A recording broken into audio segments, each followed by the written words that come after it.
Hello everyone, welcome back to the channel. Solid liquid and gas का part number 3 करने वाले हैं आज हम।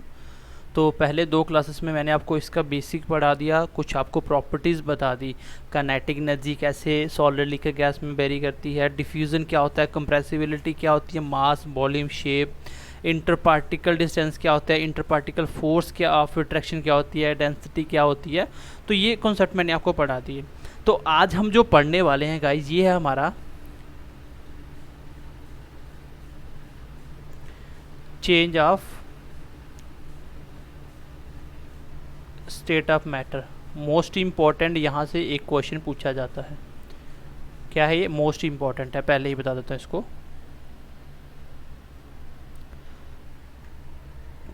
तो मैटर जैसे सॉलिड, लिक्विड, गैस से चेंजेस कैसे आते हैं, सॉलिड से गैस कैसे बनती है, गैस से लिक्विड, लिक्विड से गैस, ऐसे मतलब सब कुछ बनने के पीछे क्या लॉजिक होता है और उसको क्या बोलते हैं।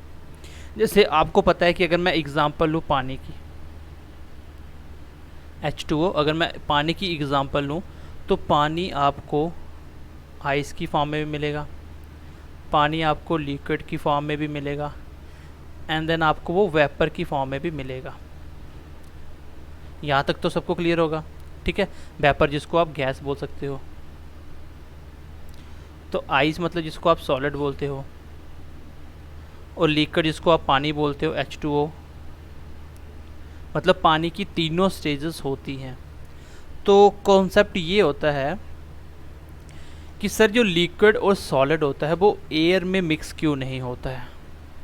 जो आपका सॉलिड है या लिक्विड है वो एयर में गैस के अंदर मिक्स क्यों नहीं होता है, इसका कॉन्सेप्ट क्या है। तो मैंने आपको लास्ट क्लास में बताया था इसकी काइनेटिक एनर्जी पे मेन फोकस होना चाहिए आपका, कि काइनेटिक एनर्जी से कैसे चेंजेस आती हैं, क्योंकि सब कुछ गेम ही सारी काइनेटिक एनर्जी की है।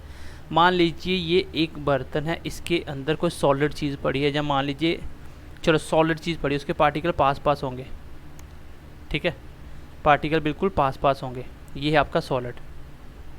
जब इसको आप हीट दोगे, ठीक है, इसको आप क्या करोगे, हीट दोगे, तो हीट देने से क्या होगा, इसकी काइनेटिक एनर्जी बढ़ेगी। मतलब ये जो पार्टिकल्स हैं ये मोशन में आना स्टार्ट हो जाएंगे, ऑलरेडी मोशन में है लेकिन ज़्यादा मोशन होगा तो ये आपस में क्या होगा। वैसे भी तो आप जैसे शुगर को पानी के अंदर मिक्स करते हो तो क्या करते हो, तो बेसिकली आप उसको शेक करते हो, जिससे क्या होता है आपके पानी के अंदर शुगर जल्दी मिक्स हो जाता है। क्यों?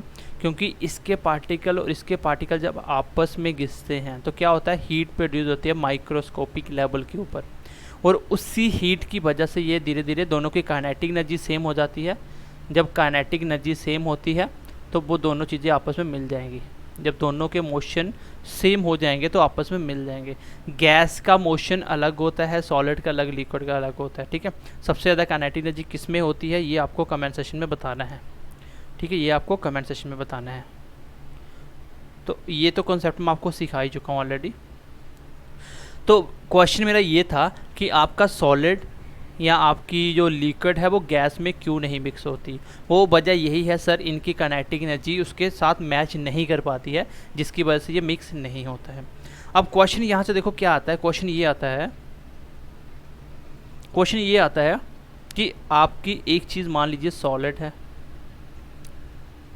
ठीक है, सॉलिड से जब चीज़ लिक्विड बनती है तो उसको क्या बोलते हैं। लिक्विड से कोई चीज़ गैस बनती है उसको क्या बोलते हैं, और गैस से कोई चीज़ सॉलिड बनती है उसको क्या बोलते हैं। और यही उल्टा भी चल सकता है, ठीक है, इसी से सॉलिड से सीधा गैस बन सकती है और गैस से चीज़ लिक्विड बन सकती है। तो ये इन स्टेजेस के नाम क्या है, ये क्वेश्चन पूछता है, ये क्वेश्चन बार बार पूछा जाता है। सबसे पहले आपको पता है कि कोई भी चीज़ अगर लिक्विड से सॉलिड बन रही है तो उसको बोलते हैं, ये वाला पार्ट, ये जो एरो दिख रहा है, मतलब लिक्विड से सॉलिड बनेगा उसको बोलते हैं फ्रीजिंग। क्या बोलते हैं? कोई चीज़ का फ्रीजिंग होना। क्या बोलते हैं? कोई चीज़ का फ्रीजिंग होना, ठीक है। तो फ्रीजिंग बोलेगा कि कोई चीज़ लिक्विड से सॉलिड बनेगा तो उस प्रोसेस को क्या बोलते हैं, तो आंसर क्या होगा, फ्रीजिंग के थ्रू। फ्रीजिंग, तो फ्रीजिंग मतलब क्या होता है, जमना होता है। तो समझ आना कि पानी जमता है कैसे है, फ्रीजिंग के थ्रू। कॉन्सेप्ट क्लियर हो गया। चलिए इतनी बात समझ आ गई। और आपका सॉलिड से कोई चीज़ लिक्विड की तरफ बढ़ रहा है, सॉलिड से लिक्विड की तरफ, तो इसको क्या बोलते हैं, ये इंपॉर्टेंट है, इसको बोलते हैं कोई चीज़ का मेल्ट होना, डेट इज कॉल्ड मेल्टिंग। और इसी को दूसरा नाम से हम जानते हैं फ्यूज़न। क्या जानते हैं, फ्यूज़न। तो मैंने बताया था फ्यूज़न क्या होता है, गैस के अंदर मिल जाना। तो यही चीज़ है आपका, ठीक है, कि अगर सॉलिड से लिक्विड बनाना तो किसको क्या बोलते हैं, फ्यूज़न। तो यहाँ तक तो आपको क्लियर हो गया कि कोई चीज़ लिक्विड से सॉलिड कैसे बनती है, लिक्विड से सॉलिड कैसे बनती है, और सॉलिड से लिक्विड कैसे बनती है।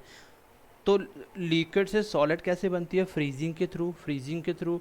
और सॉलिड से लिक्विड पे जाना तो उसको बोलते हैं मेल्टिंग होना। तो पिघलना, तभी तो लिक्विड बनेगा सॉलिड से। बर्फ़ क्या है, सॉलिड, पिघल के पानी बनता है, तो कैसे बनती है, मेल्टिंग के थ्रू। और उसी को बोलते हैं फ्यूज़न होना, ठीक है, फ्यूज़न भी इसी को बोलते हैं। इसके बाद अगर हम लोग लिक्विड से गैस में जाना या गैस से लिक्विड में आना हो, तो ये बहुत इंपॉर्टेंट कॉन्सेप्ट है। अगर आपको लिक्विड से गैस में आना है तो डेफिनेटली इसको क्या बोला जाएगा, वेपराइजेशन। क्या बोला जाएगा, वेपराइजेशंस, ठीक है। तो इसको मैं थोड़ा बड़ा बड़ा बनाता हूँ सो एज आप इसको ईजिली समझ पाओ। चलिए अब देखिए, तो लिक्विड से कोई चीज़ गैस का बनना उसको बोलते हैं वेपराइजेशन। जैसे आप पानी को बॉयल करते हो तो वो क्या होता है, जब पानी की काइनेटिक एनर्जी आपके एयर से मिल जाती है तो उस टाइम पे क्या होता है, आपका लिक्विड क्या बन जाता है, गैस बन जाता है, ठीक है। इसको बोलते हैं वेपराइजेशन। और अगर गैस से लिक्विड बनाना हो तो उस प्रोसेस को क्या बोलते हैं, उसको बोलते हैं कंडेंसेशन। तो ये भी पॉइंट इंपॉर्टेंट है कंडेंसेशन का, ठीक है, ये पॉइंट भी इंपॉर्टेंट है। तो आपको क्वेश्चन यही से पूछा जाता है कि कोई चीज़ को लिक्विड से सॉलिड में कन्वर्ट करना है तो उस प्रोसेस को क्या बोलेंगे। तो उस प्रोसेस को हम लोग सॉलिड से लिक्विड क्या होता है आपका मेल्टिंग, और लिक्विड से सॉलिड में आना फ्रीजिंग, लिक्विड से गैस में जाना वेपराइजेशन। तो यहाँ से ये पॉइंट इंपॉर्टेंट है, कंडेंसेशन वाला पॉइंट इंपॉर्टेंट है, ठीक है। चलिए आगे देखिए, आपको अगर सॉलिड से डायरेक्ट जाना है गैस के पास, इस प्रोसेस को क्या बोला जाता है, इसको बोला जाता है sublimation. Very very important, very very important. जैसे ओडोनिल देखी हुई आपने, इसका मैं एग्जांपल बताऊं तो क्या है ओडोनिल। तो ओडोनिल क्या होता है, सॉलिड एक टिकिया होती है जो धीरे धीरे अपने आप ख़त्म हो जाती है, उसका लिक्विड नहीं बनता, वो डायरेक्टली सॉलिड में गैस बन के ख़त्म हो जाती है। और अगर गैस से सॉलिड के पास आना हो तो उसको क्या बोलते हैं, डेपोजिशन। तो एक तो मैं आपको बता दूं, ये वाला जो मैं यहाँ पे मार्क कर रहा हूँ उसको ध्यान से देखना थोड़ा।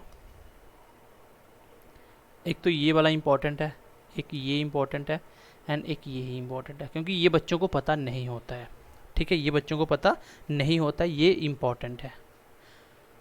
तो कैसे इसको करना है, जैसे गैस से लिक्विड कैसे बनता है, आप देख लो, जो पेट्रोलियम गैस होती है, जैसे आपकी गुब्बारे के अंदर गैस भरी जाती है, तो वो भी अगर आप इकट्ठी करोगे वो लिक्विड की तरह बन जाएगी, ठीक है। तो आपको बस याद ये रखना है कि कोई भी चीज़ को कन्वर्ट कैसे किया जाता है, उस प्रोसेस का नाम क्या होता है, यही सबसे इम्पोर्टेंट है। तो चलिए मेरे साथ एक बार साथ साथ बोलिए, कोई चीज़ को सर सॉलिड से हम लिक्विड के पास लेके जा रहे हैं तो सामने बात है उसको पिघलाना पड़ेगा, मेल्टिंग को बोलेंगे उसको, या उसको फ्यूज़न बोलेंगे। अगर चीज़ को लिक्विड से सॉलिड में लेके आना है तो जमाना है, इसका मतलब उसको फ्रीजिंग बोला जाएगा। और लिक्विड को गैस बनाना है तो वेपराइजेशन से बनेगा, और गैस से लिक्विड बनाना है तो कंडेंसेशन से होगा। और सॉलिड से गैस डायरेक्ट कैसे बनता है, मैक्सिमम चीज़ें सॉलिड से लिक्विड बन के गैस बनती हैं, है ना। कोई सॉलिड पिघलाओगे तो पानी बनेगा, फिर धीरे धीरे गैस बनेगा। लेकिन सॉलिड से सीधा गैस के पास जाना उसको बोलते हैं sublimation. Very very important, exam में बहुत बार क्वेश्चन पूछा गया। और गैस से सॉलिड कैसे बनता है, इसको बोलते हैं डेपोजिशन। तो आई होप कि यहाँ तक आपको मेरी बात बिल्कुल क्लियर होगी होगी। ये जितने भी चेंजेस होते हैं ये किसकी वजह से होते हैं, आप बोल सकते हो all changes due to change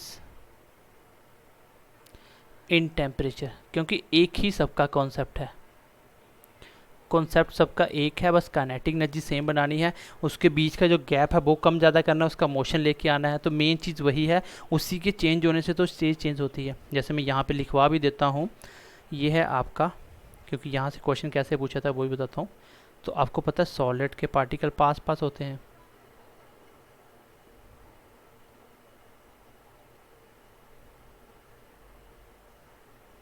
ये है आपका सॉलिड, ठीक है। तो इसको हम बोलेंगे, मान लीजिए आइस। तो आपको पता है 0 डिग्री पे पानी जम जाता है, 0 डिग्री सेल्सियस पे। इसका जैसे ही आपने थोड़ा सा टेम्परेचर इंक्रीज करा, it will become liquid part. तो ये लिक्विड में कन्वर्ट हो जाएगा। क्यों? क्योंकि इसकी काइनेटिक एनर्जी बढ़ने की वजह से इसके जो मॉलिक्यूल्स, जो इसके पार्टिकल्स है, वो थोड़े दूर हो गए। तो ये कहाँ तक, मान लीजिए 30 डिग्री सेल्सियस का टेम्परेचर हो जाता है। अब इसको आप टेम्परेचर को बढ़ा के, तो पानी कितनी डिग्री पे बॉयल होता है, सबका अपना अपना पॉइंट होता है, लेकिन क्वेश्चन एग्जाम में ज़्यादातर पानी के ऊपर पूछा जाता है। तो अब आपकी बन गई गैस, ठीक है, पार्टिकल दूर दूर हो गए, तो ये बन गई आपकी गैस। तो कितने डिग्री पे, 100 डिग्री सेल्सियस के पास जाके ये लगभग पानी बन जाता है, ठीक है। तो ये देखिए, आपने टेम्परेचर को तो इंक्रीज़ कर रहे हो, बेसिकली आप क्या कर रहे हो, टेम्परेचर को इंक्रीज़ कर रहे हो। तो स्टेजेस चेंज कैसे हो रही हैं, टेम्परेचर चेंज होने से। तो अगर आप हीट एनर्जी दोगे, टेम्परेचर बढ़ेगा, टेम्परेचर बढ़ने से काइनेटिक एनर्जी बढ़ेगी, काइनेटिक एनर्जी बढ़ने से गैप बढ़ेगा। बेसिकली कॉन्सेप्ट यही है कि अगर मैं समझाने के लिए लिख रहा हूँ, हीट एनर्जी दूंगा तो टेम्परेचर डेफिनेटली बढ़ेगा, टेम्परेचर बढ़ेगा तो काइनेटिक एनर्जी बढ़ेगी। काइनेटिक एनर्जी मतलब मॉलिक्यूल आपस में फास्ट मोशन होना स्टार्ट हो जाएगा। अगर मोशन बढ़ेगा तो गैप ऑटोमेटिकली बढ़ जाएगा। जब गैप बढ़ेगा तभी तो सॉलिड से चीज़ गैस के पास आ रही है। बेसिकली फ़र्क क्या है सॉलिड लिक्विड गैस में, गैप का ही तो फ़र्क है, जो इसके पार्टिकल्स है वो दूर दूर होते चले जाते हैं। तो ये कॉन्सेप्ट छोटा सा आपको पता है। मेन रोल सबका क्या है, काइनेटिक एनर्जी। आप बोल सकते हो कि जो एवरेज काइनेटिक एनर्जी है, एवरेज काइनेटिक एनर्जी है वो बराबर है टेम्परेचर के। एवरेज काइनेटिक एनर्जी मतलब सबकी जितनी भी हर एक पार्टिकल की काइनेटिक एनर्जी है, सबको मिला के उसकी एवरेज निकालो। वो जो एवरेज है उसी को आप टेम्परेचर का नाम देते हो। इसमें जितनी ज़्यादा काइनेटिक एनर्जी होगी उसी हिसाब से उसका टेम्परेचर बढ़ता चला जाएगा, ठीक है। तो ये वाला कॉन्सेप्ट एग्जाम में पूछा गया है कि टेम्परेचर बेसिकली होता क्या है, तो एवरेज काइनेटिक एनर्जी, कोई चीज़ की जितनी ज़्यादा काइनेटिक एनर्जी होगी उतना उसका टेम्परेचर बढ़ जाएगा। इसको मैं लिखवाने से पहले समझाता हूँ बात को, चलिए।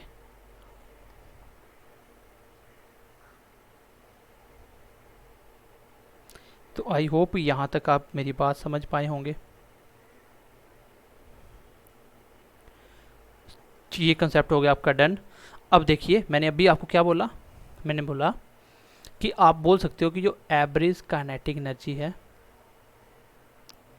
Date will be equal to temperature.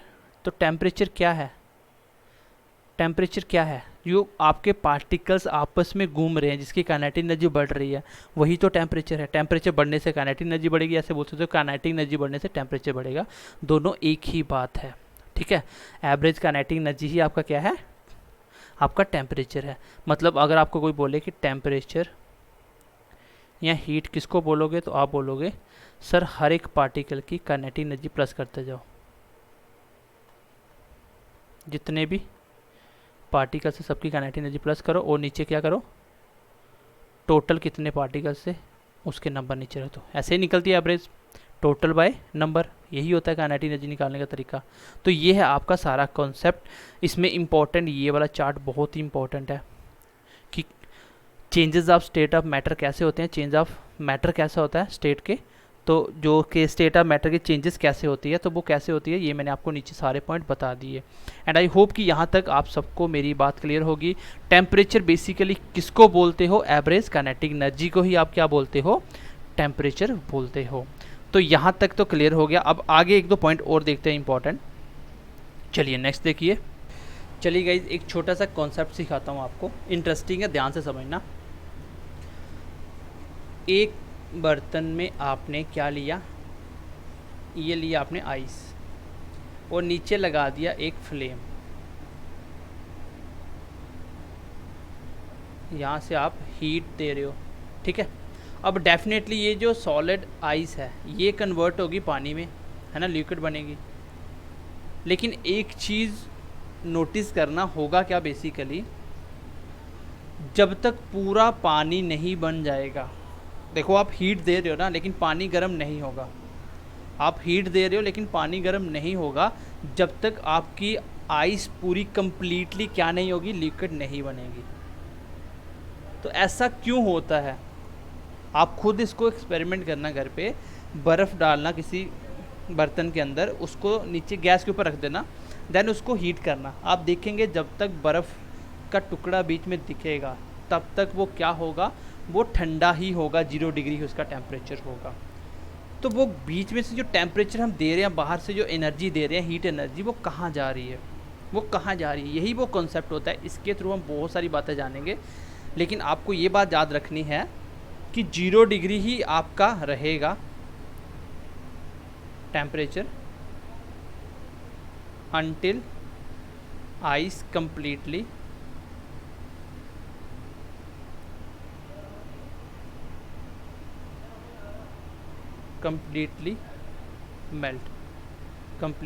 Melt. मतलब कि जब तक आपका आइस कम्प्लीटली मेल्ट नहीं होगा तब तक टेम्परेचर क्या रहेगा, 0 डिग्री रहेगा। तब तक टेम्परेचर क्या रहेगा, 0 डिग्री रहेगा। तो आप लिख सकते हो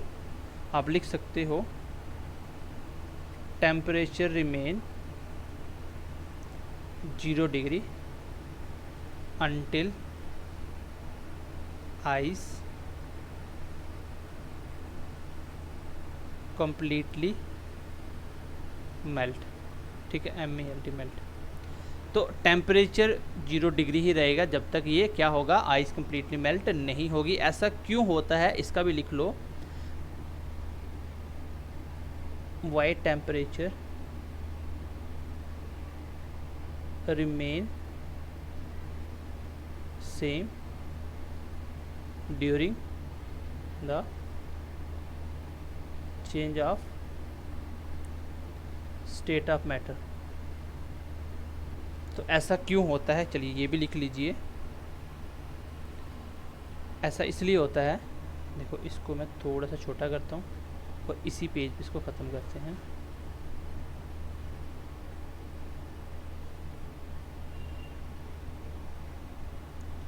ऐसा क्यों होता है, देखो ऐसा इसलिए होता है, जो आपके मॉलिक्यूल्स से पानी के, बर्फ़ के, वो क्या थे, वो आपस में क्लोज थे, और जो एवरेज ऑफ काइनेटिक एनर्जी वो क्या होगी, 0। मतलब कि आप जब हीट दे रहे थे तो बर्फ़ पिघल रही थी, लेकिन बीच में बर्फ़ थी, उसके मॉलिक्यूल्स बिल्कुल पास थे, जिसकी वजह से काइनेटिक एनर्जी ज़्यादा प्रोड्यूस नहीं हो पा रही थी। तो ओवरऑल आप देखोगे काइनेटिक एनर्जी तब तक 0 ही रहेगी जब तक पूरा पानी नहीं बनेगा, जैसे ही एक बार ये पिघल के पानी बन जाएगा, देन आपका टेम्परेचर धीरे धीरे बढ़ना स्टार्ट हो जाएगा। ठीक है, आप ऐसे बोल सकते हो, when ice completely melt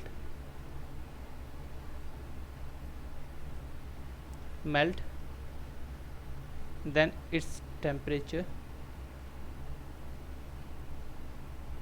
start increasing. तो फिर आपका 0 से 4 डिग्री ऐसे बढ़ता जाएगा। ठीक है, और 100 डिग्री सेल्सियस तक ये जाएगा। 100 डिग्री होते ही ये वेपर बनना स्टार्ट हो जाएगा। अभी सॉलिड से लिक्विड बना, तो आपको पता होना चाहिए कि 4 डिग्री सेल्सियस पे पानी की क्या होती है, मैक्सिमम डेंसिटी ऑफ वाटर। तो 4 डिग्री सेल्सियस पे क्या होता है, मैक्सिमम डेंसिटी होती है पानी की। पानी सबसे भारी होता है इस टेम्परेचर के ऊपर। तो यहाँ पे मैंने एक आपको कॉन्सेप्ट क्या बताया, बस वही समझने की कोशिश करना, बाकी आगे हम क्या क्या बताने वाले हैं वो आपको समझ आएगा।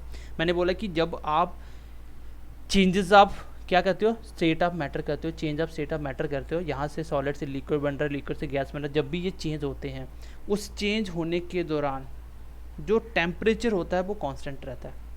वो टेम्परेचर जो होता है उसको क्या बोलते हैं, वो कांस्टेंट रहता है जब तक वो कम्प्लीटली नहीं मेल्ट हो। क्यों, क्योंकि उसकी एवरेज काइनेटिक एनर्जी ही चेंज नहीं होती। जब तक काइनेटिक एनर्जी नहीं बढ़ेगी तो टेम्परेचर कैसे बढ़ जाएगा। ठीक है, तो यहाँ तक मैंने आपको थोड़ी सी बात समझाने की कोशिश करी। अब आपका कॉन्सेप्ट आएगा लेटेंट हीट और आपका आएगा स्पेसिफिक हीट। अब आप समझ पाओगे कि मैं क्या बताना चाह रहा था। चलिए इस कॉन्सेप्ट को समझने की कोशिश करते हैं। तो अभी तक जो मैंने पढ़ाया उसका मैं कंक्लूजन लिखता हूँ। जो मैंने आपको अभी ये कंसेप्ट जो बताया इम्पॉर्टेंट है। तो कंक्लूजन हमने ये निकाला, eight the time of state of change तो टेम्परेचर क्या रहेगा, कांस्टेंट रहेगा। तो ये क्वेश्चन एग्जाम में पूछा गया है।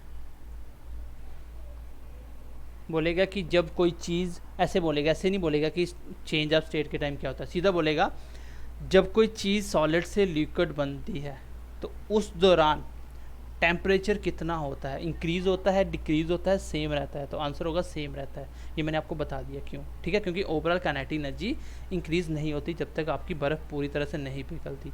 तो आप ऐसे बोल सकते हो कि सॉलिड से लिक्विड जब तक कम्प्लीटली नहीं बनेगा तो यहाँ पे टेम्परेचर 0 डिग्री रहेगा, ठीक है, till completely solid melt into liquid. और जैसे ही लिक्विड से वेपराइजेशन तब तक नहीं होगा,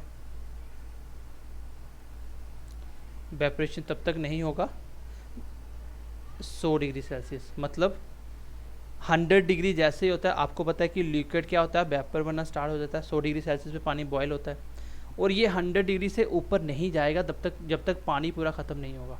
पानी कम्प्लीटली ख़त्म हो जाएगा तो टेम्परेचर 100 पे आके रुक जाता है। जैसे 100 हुआ, जैसे आपका पानी बॉयल कर रहे हो तो उसमें 100 डिग्री सेल्सियस होते ही वहाँ पे वेपर बनना स्टार्ट हो जाएगा, टेम्परेचर इससे आगे नहीं जाएगा, और पानी धीरे धीरे पूरा वेपर बन जाएंगे तो टेम्परेचर 100 ही रहेगा। जैसे आपका सॉलिड से लिक्विड जब तक कम्प्लीटली लिक्विड नहीं बना तो 0 रहा, वैसे ही जब तक पूरा वेपर नहीं बनेगा तो 100 रहेगा। मतलब ओवरऑल हमने क्या बोला कि eight the time of state of change तो टेम्परेचर क्या रहता है, कांस्टेंट रहता है। तो लेकिन आपने एक बात और देखी कि हम बाहर से हीट दे रहे थे तो वो हीट कहाँ जा रही है, हम बोल सकते हैं जो आउटसाइड हीट दे रहे थे उस टाइम पे हीट कहाँ गई। बाद में तो पानी जब पूरा लिक्विड बन के सॉलिड बन लगा तो टेम्परेचर हमें दिखा बढ़ते हुए, लेकिन बीच में जब 0 डिग्री ही रहा सॉलिड जब तक पूरी लिक्विड नहीं बनी, तो वो जो हीट थी, हम जो हीट सप्लाई कर रहे थे वो कहाँ गई,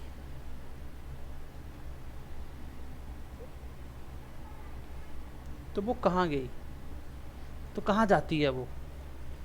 देखो बेसिकली वो हम देख नहीं पाते हैं, it is not seen as in the form of heat, मतलब हमें वो हीट की फॉर्म में नहीं दिखते, हमें हीट फील नहीं होती है, ठीक है। इवन कि हमने चाहे नीचे आग लगाई होती है तो भी हमें हीट नहीं दिखती है। तो रीज़न मैंने आपको बता ही दिया क्यों नहीं दिखती है, क्योंकि काइनेटिक एनर्जी चेंज नहीं होती है।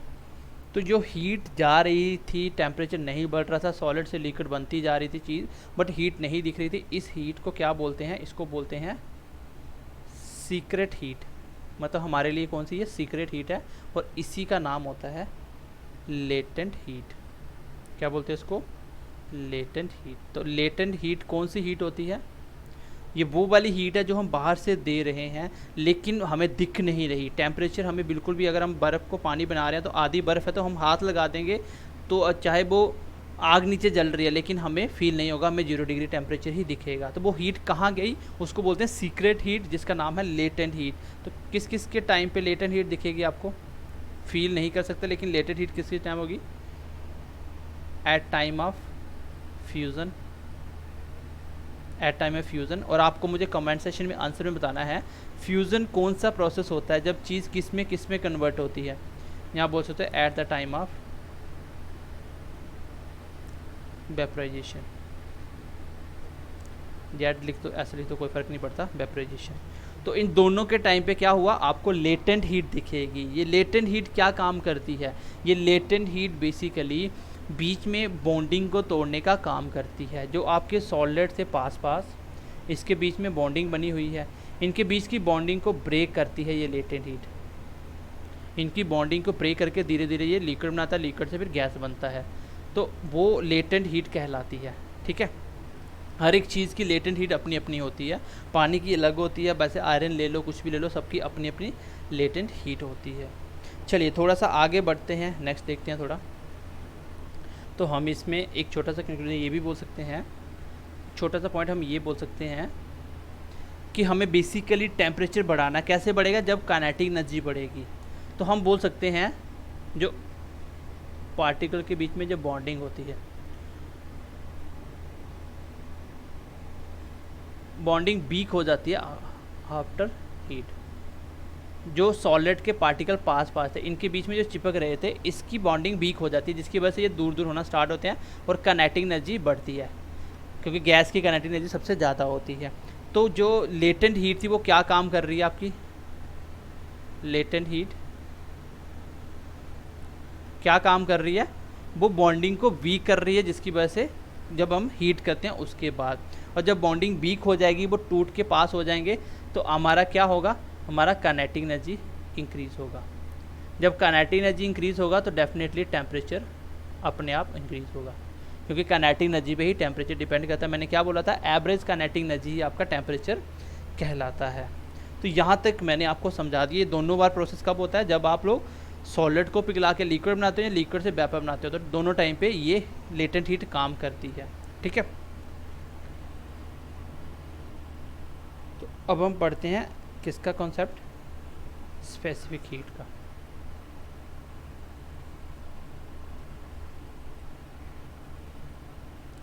ठीक है, स्पेसिफिक हीट का कॉन्सेप्ट पढ़ लेते हैं।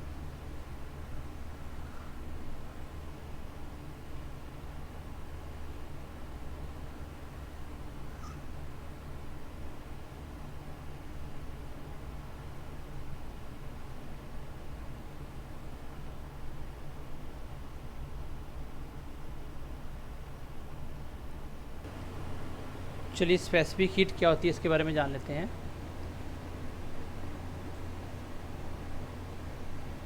देखो, स्पेसिफिक हीट आपकी फ़िक्स होती है, हर चीज़ की स्पेसिफिक हीट फिक्स होती है। जैसे मैं आपको बताता हूँ, 1 किलोग्राम अगर आप आइस लेते हो, मैं आइस की बात कर रहा हूँ, इस आइस को अगर आपको 1 किलोग्राम क्या बनाना है, पानी बनाना है, तो इसमें जो हीट छुपी होगी, मतलब देखो आपको पता है कि आइस से पानी बनने में आप टेम्परेचर तो दे रहे हो, लेकिन टेम्परेचर दिखेगा नहीं, पानी ठंडा ही रहेगा जब तक पूरा पानी नहीं बनेगा। पानी बनने के बाद बॉयल होगा, तो इसके बीच में जो हीट छुपी होती है वो कितनी होती है आपकी, 334 किलो जूल, 334 किलो जूल पर केजी के हिसाब से। ठीक है, तो पर केजी के हिसाब से मैं इसको साफ साफ पूरा लिख देता हूँ ताकि बाद में आप नोट्स में देख पाओ। किलो जूल पर केजी के हिसाब से। तो आपको क्वेश्चन एग्ज़ाम में आएगा कि पानी की स्पेसिफिक हीट कितनी होती है जब हम सॉलिड से लिक्विड बनाते हैं, तो उसमें जो छुपी हुई हीट होती है वो कितनी होती है, 334 किलो जूल हीट होती है। ठीक है, जो हमें दिखती नहीं है, और यही वो हीट है, लेटेंट हीट है, यही वो स्पेसिफिक हीट है फिक्स्ड, जिसकी वजह से क्या होता है, आपका सॉलिड से लिक्विड बन पाता है। जो आप बॉयल कर रहे हो पानी को, तो बर्फ़ कैसे पिघल रही है। ठीक है, और अगर आपको पूछा जाए कि 1 किलोग्राम पानी लो, उसको क्या बनाओ, 1 किलोग्राम उसके वेपर बनाओ, तो उसके बीच में जो आपकी हीट छुपी होगी वो कितनी होगी, वो होगी आपकी 2258 किलो जूल पर किलोग्राम के हिसाब से। तो ये वैल्यू बहुत ही इंपॉर्टेंट है, एग्ज़ाम में क्वेश्चन आते हैं यहाँ से, तो ये वैल्यू इंपॉर्टेंट है ये वाली। तो जब आपने सॉलिड से लिक्विड बनाया तो कितनी आपकी स्पेसिफिक हीट कितनी फिक्स है पानी की, 334 किलो जूल पर केजी के हिसाब से, और यहाँ पे कितना है, 2258 के हिसाब से। ठीक है, चलिए नेक्स्ट देखिए पॉइंट। अब इसके मैं एग्जांपल बताता हूँ। जैसे सबसे पहली एग्जांपल लिखिए, जब पानी को बॉयल करते हो और आपको पता है कि जैसे ही 100 डिग्री सेल्सियस पहुंचेगा तो वहाँ से वेपर बनना स्टार्ट होंगे, और वेपर जो होगा वो 100 डिग्री पे कांस्टेंट हो जाएगा जब तक पूरे वेपर नहीं बन जाएंगे। और आपको पता है कि बॉइलिंग वाटर के टाइम जो इसकी स्टीम होती है वो क्या होती है, मोर हार्मफुल होती है, ज़्यादा हार्मफुल होती है। क्यों, ऐसा क्यों होता है, मैं बोलूँ क्यों? तो आंसर कैसे दोगे आप, आपको आंसर क्या दोगे, आप बोलोगे सर उसमें because it contain 2258 kilo joule पर किलोग्राम के हिसाब से उसमें हिडन हीट होती है, जहाँ बोलते हो हाइड हीट होती है। तो आप बोल सकते हो due to latent heat, due to latent heat of vaporization. आप बोलोगे सर पानी बनने के लिए जो वेपराइजेशन होता है, ठीक है, वेपराइजेशन का स्पेलिंग सही कर लेते हैं, वेपराइजेशंस। क्योंकि जो पानी बनने के लिए जब पानी से वेपराइजेशन होता है तो उसमें कितनी हीट छुपी होती है, 2258, ये फिक्स रहती है इतनी, तो ये छुपी होती है। इसकी वजह से आपको क्या होता है, ज़्यादा वो हार्मफुल होता है आपको।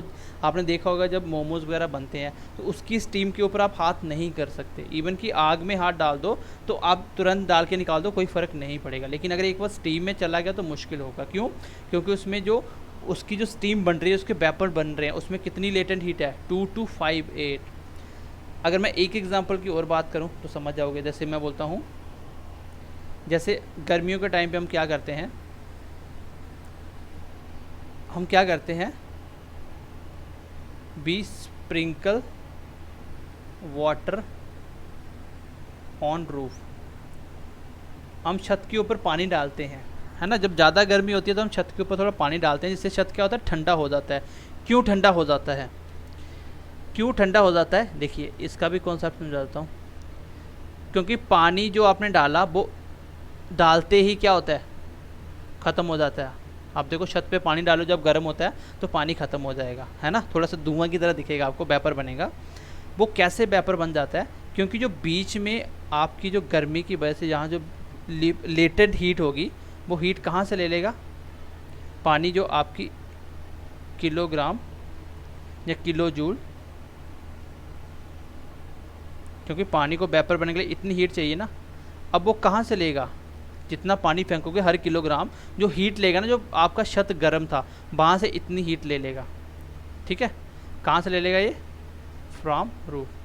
मतलब पानी ठंडा था, आपने छत पे डाला, तो उस पानी को उड़ने के लिए, वेपर बनने के लिए कितनी स्पेसिफिक हीट चाहिए? तो आप बोलोगे सर 2258 हीट होगी तभी उसके बॉन्ड टूटेंगे, तो वो गैस बन के उड़ जाएगा वेपर। तो वो हीट कहाँ से ले लिया उसने? वो उसने छत से ले लिया, रूफ से ले लिया। इसलिए रूफ, इसके बाद क्या होता है, after that roof become cold, तो आपका रूफ ठंडा हो जाता है पानी डालने के बाद। तो ये कॉन्सेप्ट होते हैं आपके, जो आपको थोड़ा सा समझ होना चाहिए कि स्पेसिफिक हीट क्या होता है। तो स्पेसिफिक हीट किसको बोलते हैं? सर वो वाली हीट जो छुपी होती है कोई भी चीज़ को कन्वर्ट करनी, सॉलिड से लिक्विड या लिक्विड से गैस बनाने की, जिसको आप लेटेंट हीट के नाम से जानते हो, लेटेंट हीट, ठीक है। और स्पेसिफिक हीट मतलब, स्पेसिफिक मतलब फिक्स, कोई फिक्स हीट होती है हर चीज़ की। पानी की अपनी स्पेसिफिक हीट होती है, हर एक चीज़ की स्पेसिफिक वैल्यू होती है, बट पानी की स्पेसिफिक वैल्यू आपको पता होना चाहिए। वेपर बनने के लिए कितनी स्पेसिफिक वैल्यू चाहिए? 2258 किलो जूल पर किलोग्राम के हिसाब से। 1 किलोग्राम पानी है तो इतनी किलो जूल आपकी एनर्जी, उसमें हीट एनर्जी होगी, तभी ये वेपर बनेगा। सो आइस से सब वाटर बनने के लिए इतना होता है। आप देखिए कि जब पानी से बर्फ़ बनता है तो आपको फील नहीं होगा, लेकिन जब इसमें हाथ डालोगे ना, पानी बॉयल होता हो, तो आपका हाथ ज़्यादा जलेगा, क्योंकि उसमें लेटेंट हीट बहुत ज़्यादा होती है, ठीक है। नेक्स्ट पॉइंट देखता हूँ, है नहीं तो क्लास को ख़त्म करेंगे। चलो गाइज इतना ही क्लास में रखते हैं अभी, ठीक है। 3 क्लास हमारी कंप्लीट होगी। अब आपको थोड़ा सा गैस के बारे में बता देंगे, ठीक है। गैस के जो कुछ लॉ होते हैं और गैस के इंपॉर्टेंट गैसेस के बारे में आपको बता देंगे। देन आपका ये कॉन्सेप्ट क्लियर हो जाएगा सॉलिड लिक्विड गैस का जो बेसिक था, ठीक है। हमने कोशिश करी कि अच्छे तरीके से आपको समझा पाएँ। बाकी मिलते हैं नेक्स्ट क्लास में। ध्यान रखिए अपना। Bye bye, take care and God bless you.